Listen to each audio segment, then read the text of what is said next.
business time. You know when this thing comes out, it's about ready to get real.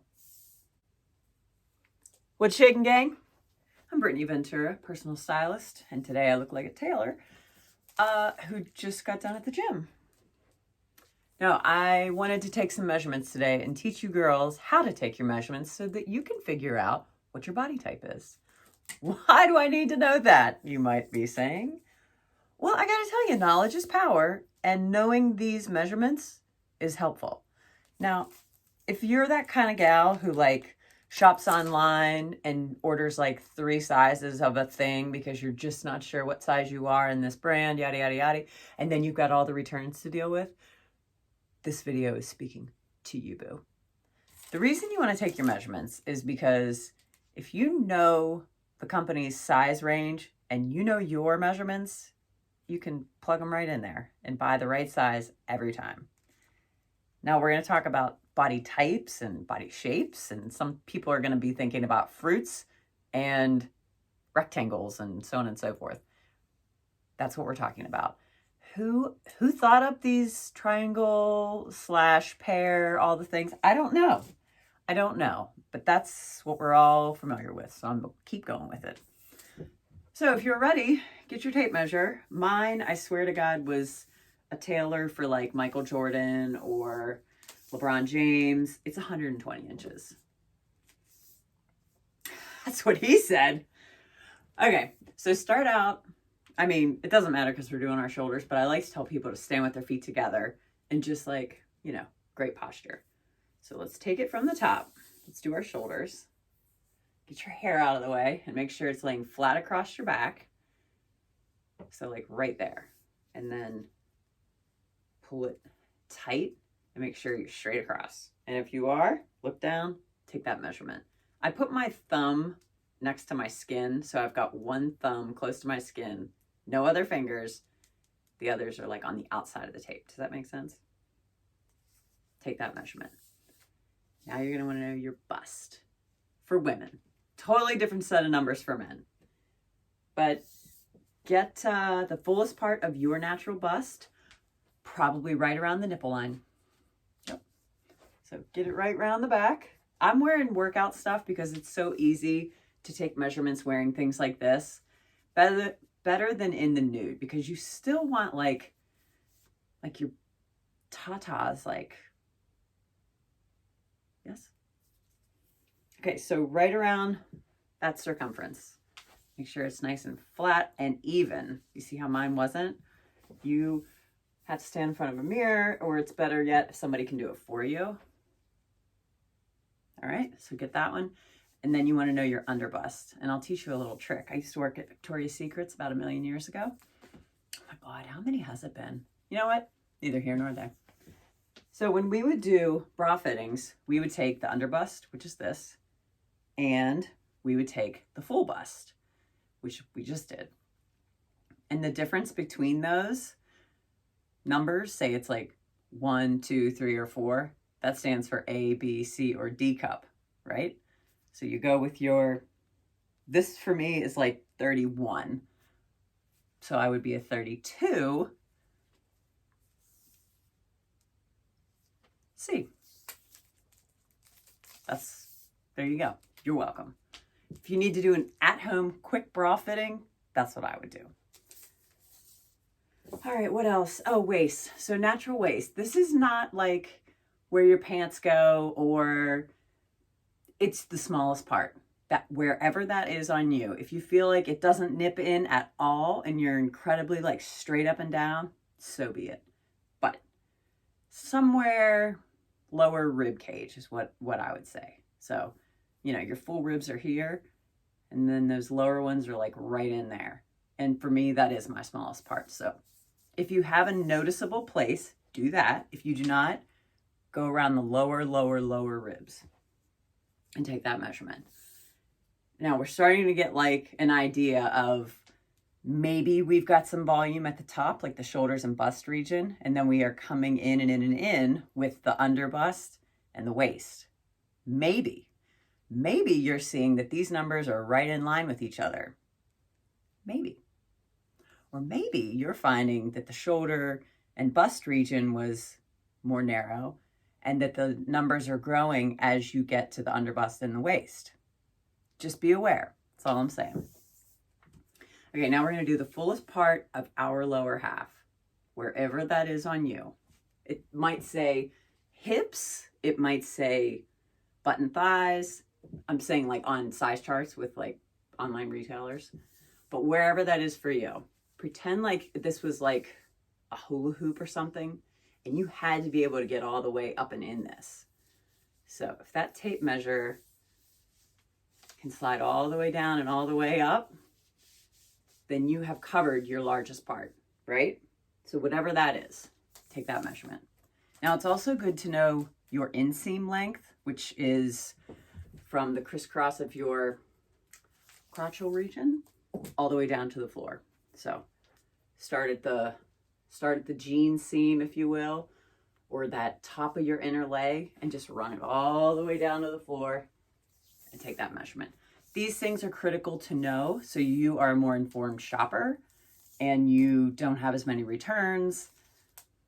It's not for vanity, it's to know. Because if you know, like Roadblock said, or whatever his name was on G.I. Joe, knowing is half the battle, right? And we want to be aware. We don't have to get obsessive with it, but just general knowledge, general awareness, that's what we're here for. So after we've taken all the measurements, you can then look at the numbers vertically. Like, I hope you did that. You wrote them down in a straight line. You know, shoulders, bust, underbust, waist, hips, all of that. What are those numbers doing? Did they start out, whatever, let's just use like made up numbers to make it easy. Was this like in the 40s? Was this 40? And then was this like 30? And then were your hips like 40, 41, 42? Maybe. What do those measurements, if you plotted them out on like a graph, what are they? They're that of an hourglass, right? Shoulders, bust, waist, hips. Now say your shoulders were 40, but your waist was 30 and your hips were 30. What would you be then? You would be an inverted triangle. You're carrying most of your voluptuousness in the shoulders and bust, right? So when you do that, what are you trying to do? You're trying to create balance on the lower half. We're all trying to achieve the hourglass, and we have to fill the glass where it isn't. So if I have natural volume up top, because I'm an inverted triangle, I'm really not, I'm just doing this for demonstration purposes, then I need things with volume on the bottom. I need to minimize volume on the top. So like all the ruffles and fringe that's really popular right now, girl, I wouldn't. But if you must, then really go for it on the bottom. So what do I mean go for it? Like wide leg pants give you volume, big old hoopty skirts give you volume, but things like that. Things with movement, things with color, things with bold prints and patterns. It's an optical illusion, right? You are in control of your optical illusion, nobody else.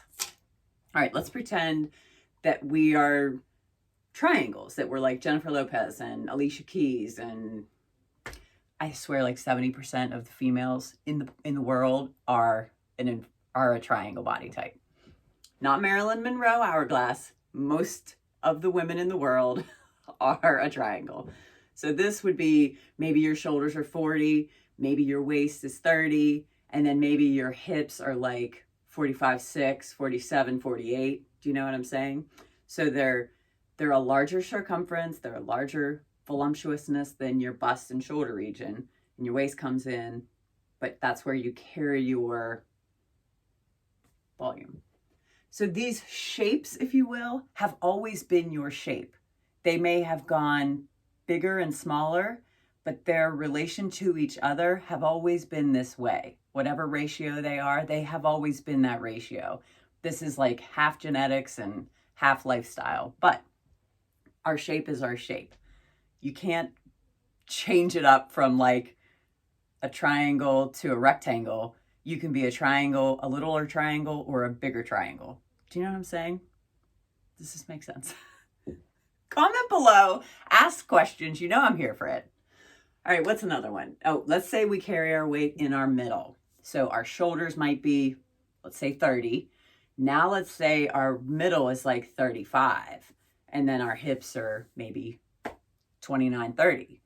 So we know we've got to create a waist where there isn't, right?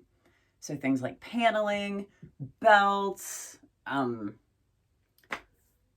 those are the best ones. They're the easiest, they're the fastest. But you have to make one where there isn't one. So again, it's your lower rib cage. If it's impossible to see it, pretend, fake it till you make it, and just draw attention there with V-necks, jewelry, like long pendant necklaces and things like that. That's a good idea. So yeah, there's circle, we've covered. Oh, hourglass and rectangle. So rectangle means your shoulders, I say shoulders, bust, same thing, and your waist and your hips are all within the same like 1-2 numbers. So 40, 40, 40. These are just really rough. You know what I mean? Just making them up. But that would be a rectangle body shape. So you feel like boyish, no curves. Do you know what I mean?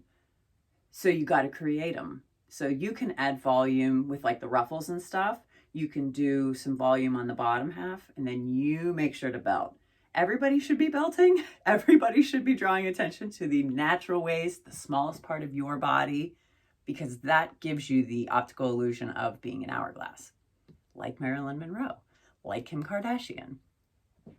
So if you are an hourglass, this measurement and this measurement are almost the same, if not exactly the same. Maybe you're off by an inch or a half an inch, but these are the same. And this measurement is at least 10 digits smaller than these. Does that make sense?